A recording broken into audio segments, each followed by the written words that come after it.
Bonjour, donc aujourd'hui on va filmer la pose d'une pergola bioclimatique. Cette pergola va faire 6 mètres par 3 de profondeur. Donc en fait ça va être une pergola de 2 fois 3 mètres avec 2 motorisations. Donc voilà le site. Ensuite, voilà les cartons qu'on va déballer. Et donc on va procéder par étapes. Et en principe il faut pour une 6 par 3 2 personnes. Une grosse journée. Donc là on a déballé les cartons.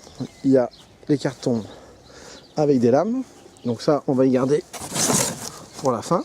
Ce sont les plus grands cartons généralement. Et ensuite on a les cartons avec les chevrons de rive, les sablières et les poteaux. Donc là on a mis les sablières au sol. Donc les sablières en fait ce sont ces profils qui ont un dessin ici fraisé et déjà des équerres de fixation qui sont fixés sur la sablière, et en fait ça sert de gouttière. Voilà, comme ça. Donc on les met au sol. Ensuite on prend les poteaux. Alors les poteaux, ce sont des doubles poteaux qui sont fixés les uns sur les autres. Vous avez ici un petit carré. Ce carré ça va permettre d'emboîter plus facilement les poteaux et d'avoir un renfort. Et de l'autre côté, ici, on y met ce pied, comme ça, tout simplement dedans. Voilà, ok. Et la partie qui est coupée, elle se retrouve au milieu. Donc, l'autre pied, forcément, il va être comme ça. Donc, ici, on va faire un trou dans ce montant-là pour pouvoir faire une évacuation d'eau, puisque le client n'a pas d'évacuation d'eau propre. Donc l'eau va s'écouler le long du montant et va sortir sur le pied avec un trou. Donc là on va fraiser un trou. Ces trous ne sont pas fraisés à l'usine parce qu'on ne sait jamais de quel côté le client veut sa sortie d'eau. Donc là c'est à faire sur place. J'ai oublié, ici vous avez les pare-closes sur les côtés du montant. Donc en fait il faut enlever les pare-closes comme celle-ci pour pouvoir ensuite mettre les vis pour visser les pieds sur le côté tout simplement. Vous voyez, vous avez un petit trou ici et c'est là où on bloque tout simplement les pieds. Ok, donc là maintenant on va percer le trou.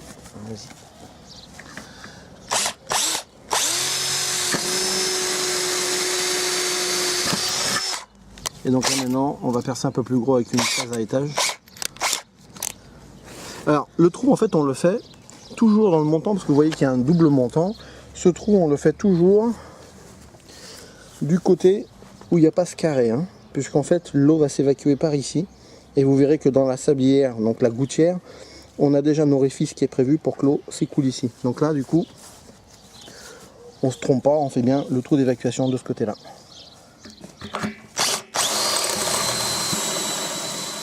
Donc là, on a fait le trou. Ici, on bourre de silicone le pied. Pourquoi? Parce que c'est ici que l'eau va arriver et pas de ce côté-là. Donc là, on n'est pas obligé de mettre de silicone sur ce pied-là. Donc ici, comme on va avoir de l'eau, on met du silicone pour pas que l'eau s'évacue en bas du pied et qu'elle s'évacue bien là où on a fait le trou.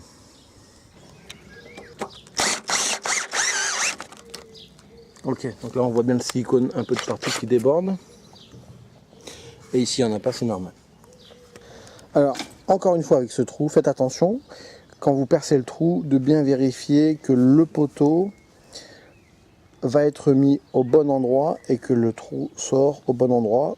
Parce que vous pouvez inverser ce trou en mettant à gauche et du coup le trou se retrouve à l'intérieur de la pergola. Donc faites attention bien de quel côté vous percez le trou pour éviter que vous ayez le trou à l'intérieur de la pergola. Donc là on va fixer maintenant les montants à la sablière. Donc le carré ici à l'opposé du trou d'évacuation d'eau de la sablière, donc de la gouttière. Ici vous avez les équerres qui sont déjà fixés sur la sablière et la gouttière. Et là, donc vous voyez, l'équerre va venir s'enquiller à l'intérieur du profil et ensuite on va mettre 2 vis à tête hexagonale d'autoforeuse pour fixer les montants et de chaque côté. Donc voilà, on a fixé avec des autoforeuses à tête hexagonale les équerres, on a bien assemblé les poteaux à ras à la gouttière et donc là on va pouvoir mettre la pare-close. Mais ce que je vous conseille c'est de mettre les pare-closes toujours à la fin du chantier pour être sûr qu'il ne vous manque rien. Donc là on a vissé de ce côté. Là-bas, on a les pieds qu'on a fixés tout à l'heure, avec les mêmes vis, tout simplement. Ok. Et ici, on voit qu'il y a du silicone. Donc ça veut dire que le trou est derrière, trou d'évacuation. Maintenant on va mettre la sablière. Donc la sablière, on va se mettre plutôt du bon côté. Donc ici en fait, on a le trou pour pouvoir mettre le chevron de rive. Et ici vous avez déjà des trous qui sont faits d'usine pour pouvoir fixer les vis au mur. Donc vous positionnez en fait ce tube sur le mur à une certaine hauteur. Je vais vous donner la hauteur. Et ensuite vous avez juste à fixer. Et ici comme on a une pergola de 6 mètres, on a deux morceaux de 3 mètres. Ici c'est le bouchon, donc forcément c'est le côté. Alors ensuite on fixe ce profil sur le mur, on fait les trous et on met ici, vous voyez, les chevilles qui sont prévues à cet effet de partout. Et après on visse tout simplement. Voici la cheville et ensuite la vis qu'on va mettre à l'intérieur du. Pour savoir à quelle hauteur il faut fixer donc ce qu'on appelle la sablière ou la muralière, d'accord? On va prendre la cote qui est en dessous. On va prendre surtout la cote, le plus important c'est de prendre la cote des montants, puisqu'en fait, comme ces produits se font sur mesure, les clients demandent souvent des hauteurs différentes. Donc, si on prend la cote du bas du poteau, du montant, du bas ici, de la platine jusqu'à dessous la gouttière, il faut que vous rajoutiez 25 mm de cette hauteur pour être ici en dessous. Donc c'est la hauteur des montants sous la gouttière plus 25 mm et vous avez la cote du sol à ici pour fixer ce profil sur le mur. Je vous ferai voir tout à l'heure quand on fixera ce profil de la muralière, la hauteur exacte.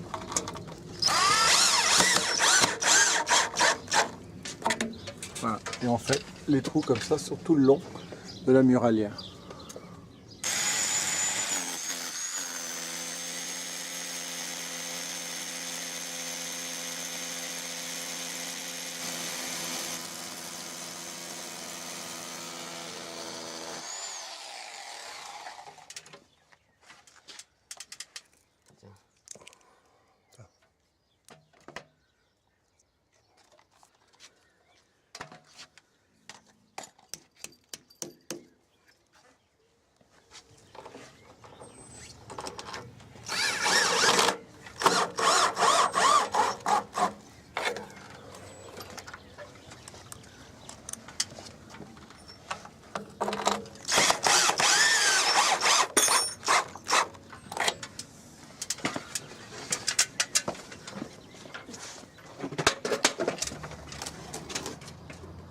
Donc ici on est sur des chevrons de rive. Donc en fait c'est des chevrons qui vont être sur le côté ou au milieu. Là c'est l'axe où va venir s'enquiller la lame. Donc vous le voyez, tous les chevrons de rive arrivent déjà avec les vis vissées. Une sur deux, on va devoir les dévisser pour pouvoir fixer les lames. Mais ça je vous expliquerai ça plus tard quand on va fixer les lames. Ici vous avez le chevron de rive et ça c'est le devant avec cette découpe bien particulière. Ça c'est le côté donc de la gouttière, sablière. Et de l'autre côté, forcément, c'est du côté du mur, de la muralière ou faîtière. Donc ce qu'on va faire, c'est qu'on va déjà, la structure qui est au sol, on a posé les montants. Ok. Ici donc on a posé la muralière.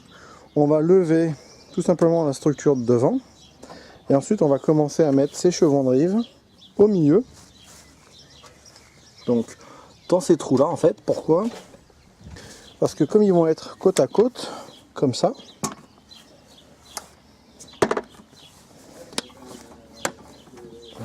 voilà. Ils vont être côte à côte comme ça, on va pas pouvoir dévisser les vis et les remettre. Ça va nous gêner. Donc automatiquement on va commencer par le milieu, les vis déjà fixées, et ensuite on mettra les chevrons de rive sur les côtés, où on sera obligé d'enlever les vis pour pouvoir enquiller les lames. Donc là on a enquillé les deux chevrons de rive au milieu. Toujours à fond, c'est-à-dire qu'il faut que ça arrive en butée contre le mur. Et ici, il faut que ça arrive en butée aussi. Ok. Et là, vous voyez, là où il y a mon doigt, pardon, là, vous voyez, il y a une vis. Donc là, on vient de visser le chevron de rive sur un petit carré qui est beige là, qui peut être d'une autre couleur, mais ce petit carré. Et on va y mettre ici deux vis à chaque fois. Vas-y.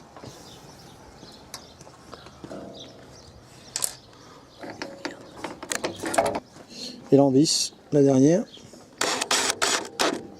Ok, donc là on a bien mis deux vis de chaque côté. Donc là on a levé la structure, comme vous le voyez.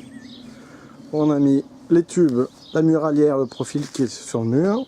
Ensuite, on a enquillé les chevrons de rive à l'intérieur des trous qui sont prévus à cet effet.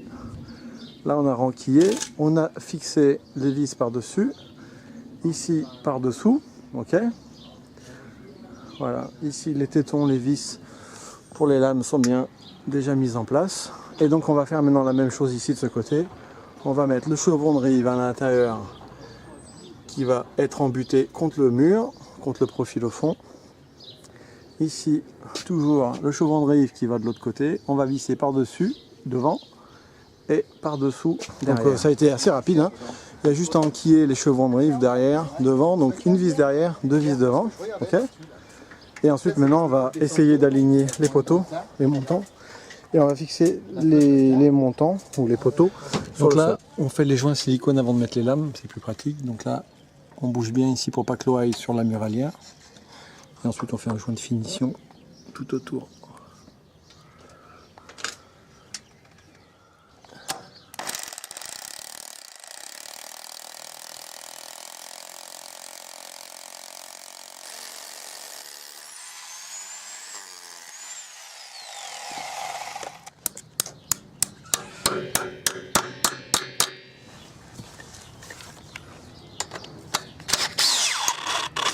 Ok.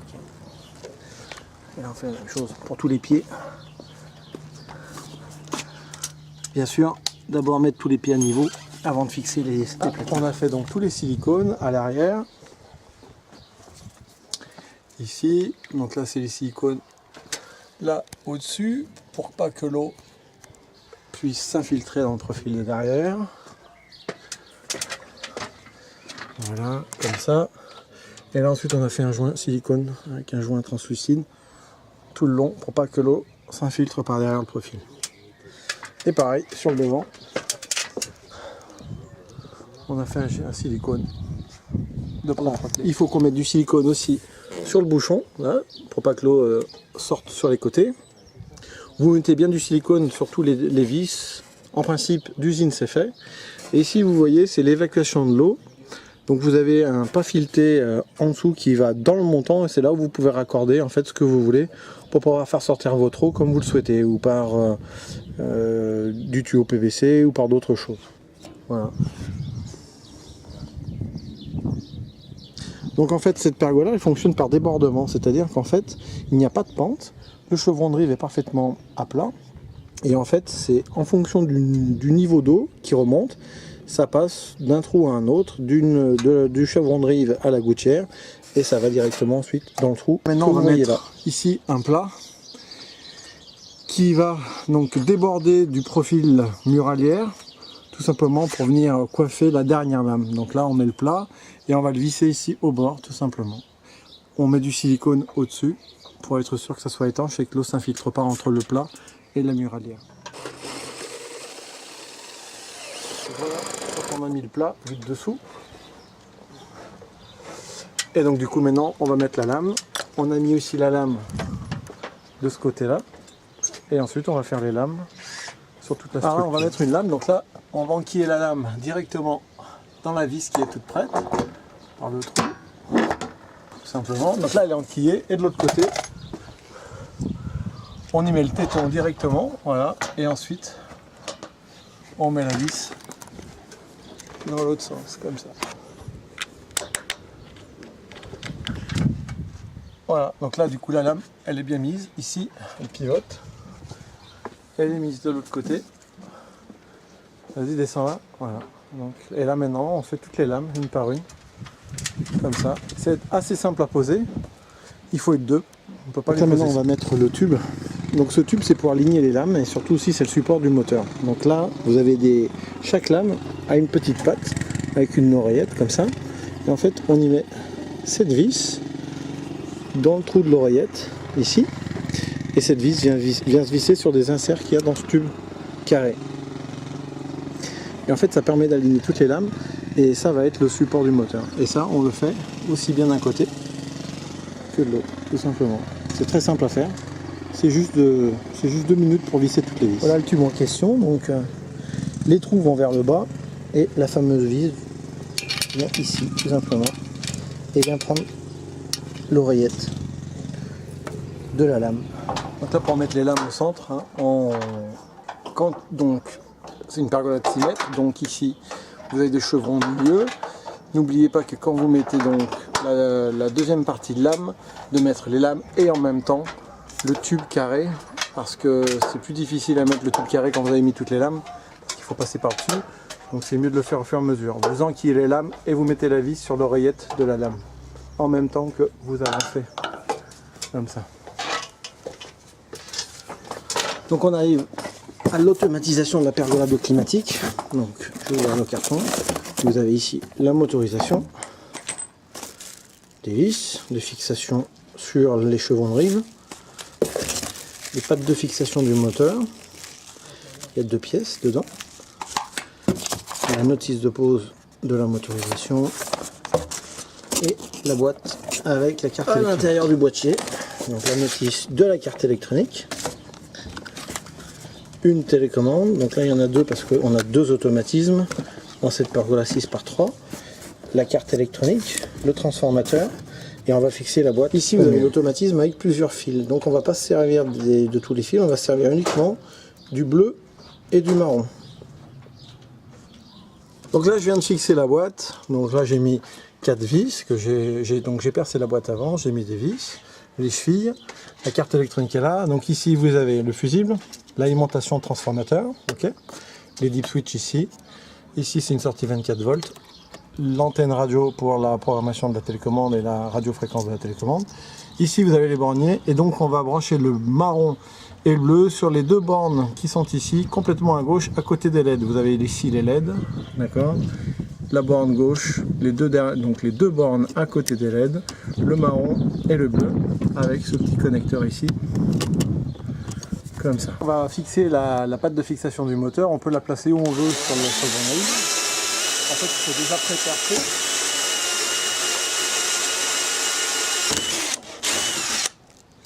Alors on pré-perce parce qu'en fait le chevron de rive est renforcé, donc vous avez une double épaisseur d'aluminium et vous ne pouvez pas mettre les autoforeuses directement, c'est trop difficile. Voilà, donc là vous mettez une vis sans forer au bout, d'accord.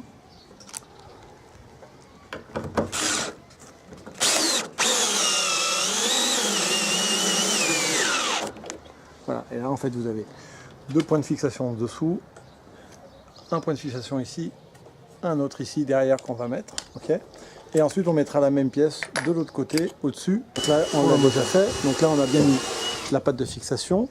Ici la motorisation, quand vous la positionnez, il faut toujours vérifier qu'elle est toujours en position basse. Donc tournez la vis sans fin au maximum pour qu'elle soit le plus reculée possible. Et ensuite vous venez fixer la patte en fonction de la taille de votre automatisme que vous venez de fixer. Donc vous fixez en premier la patte du bas, ensuite la patte du haut, toujours avec les vis ici, de l'autre côté, et au-dessus. Voilà. Ensuite pour le câble, la petite astuce, c'est qu'ici vous avez une part close au-dessus, vous enlevez la part close, vous la trouvez, vous faites passer le fil à l'intérieur de la part close ici, et vous le faites ressortir là où vous voulez pour alimenter votre automatisme. En fait, ça doit faire ça. Allez, maintenant on finit par les câblages, donc là on est sur la carte électronique. Ici donc on a bien les fils du transfo qui sont déjà branchés, hein. Ici on met bien le bleu donc à gauche, le marron à droite, donc là on a doublé les fils tout simplement pour qu'il y ait une section plus importante. Ok. Donc je vous ai bien dit, là vous avez les LED, le bleu à gauche et le marron à droite, d'accord. Les autres bornes ne servent à rien. Ici vous mettez votre phase et votre neutre tout simplement, donc ça c'est le fusible qui protège votre transformateur qui est là, ok, la terre. Donc là on a 2 boîtiers puisqu'on a deux automatismes. Vous voyez qu'ici dans les deep switch on est en position 1 et 2. Donc la position 1 et 2 c'est la marche normale en fait. Et si vous voulez programmer vos télécommandes, c'est très simple. Vous mettez tout sur 0. Vous levez ici le 4 sur on. Vous appuyez sur ce bouton là une fois. La LED clignote. Vous appuyez sur la télécommande une fois. Vous réappuyez sur ce bouton ici et vous remettez ensuite tout sur 0 et vous avez fini de programmer votre télécommande. Je recommence. Vous mettez tout sur 0, vous levez le 4 sur On, vous appuyez sur ce bouton ici. Une fois, la petite LED à gauche va clignoter, vous appuyez sur la télécommande, vous rappuyez sur ce bouton et vous mettez tout sur Off et donc du coup votre télécommande est programmée. Ok? Bon. Ensuite, donc je l'ai fait avant bien sûr, là vous avez la télécommande et là vous avez ici le système qui fonctionne. Alors, je me suis trompé de télécommande. Donc il y a 2 télécommandes, une pour chaque parcelle.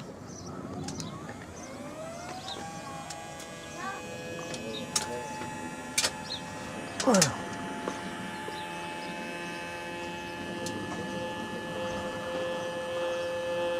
On ferme.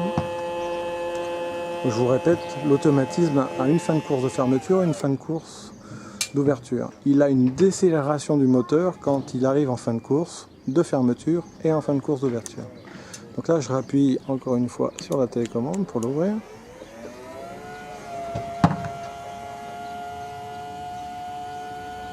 Et vous pouvez bien entendu l'arrêter quand vous voulez. Et là vous entendez la décélération pour s'arrêter. Si j'appuie, ça revient à l'inverse, ça s'ouvre. Ok? Alors j'arrête. On entend la décélération, je rouvre. Alors ce qui est intéressant quand on a 2 parcelles comme ça, de 2 x 3 mètres pour une pergolade de 6 mètres, c'est qu'en fait on peut orienter les lames dans chaque parcelle de manière indépendante en fait. Je vais vous faire voir l'autre côté. C'est des tapés là.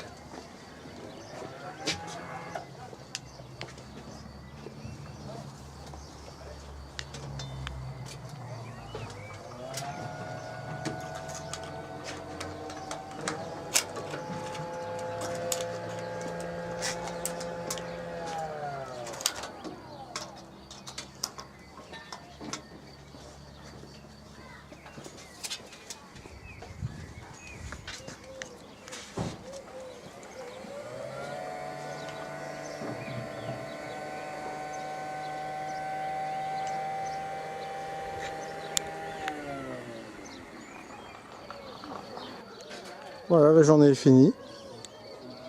La pause est finie.